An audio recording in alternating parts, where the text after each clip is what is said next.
Today, wanted to come on and talk about inspections and what the expectations should be for a buyer or a seller.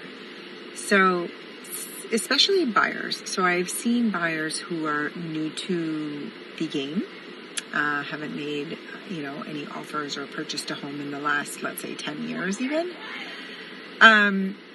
Where they are like, well, we're going over asking. I'm paying like $25,000 or $30,000 more than what they asked for. And since I'm doing that, can we make sure that we somehow account for, some of the mechanicals that are old or the roof that's old, like what's going to happen if something comes up in inspections?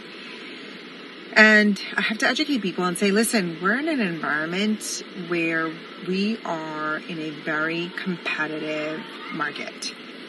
And in this competitive market, you want to make a competitive offer. And a part of that would be basically limiting your inspections to something. So you're not asking for a list of 10 things, right? And typically that's, structural and environmental, where if something's structurally wrong, you will discuss it and renegotiate. Environmentally, same thing, right? But you're limiting your negotiations to just those two things. That does not mean you don't do inspections. You do all the inspections you want to do.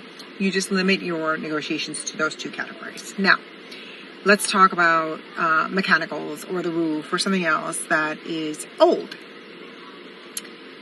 If it's working, you can't negotiate on it. It could be 100 years old. If it's working, you cannot negotiate on it. You should not. That's kind of the industry standard. So can you? Yes, you can.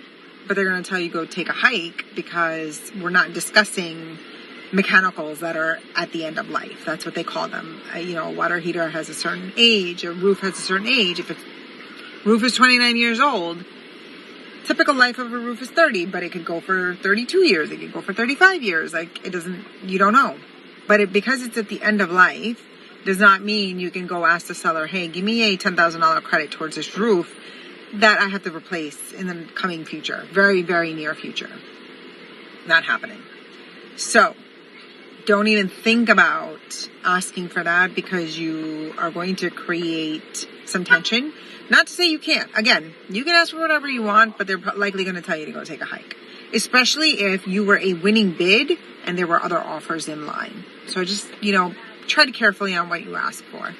And if you put that up front in your offer, it makes your offer a lot weaker because you've got buyer 1, 2, 3, 4, 5 that are like, we'll take the house, take our firstborn, just give us the house, we'll give you more for it, we'll limit inspections, we'll waive the appraisal, and I'll give you my firstborn, just give me the house. That's what you're up against. So you want to be careful on putting these things up front. Again, you need to be comfortable with what you're offering, but this is what the market is calling for right now. Have a great day.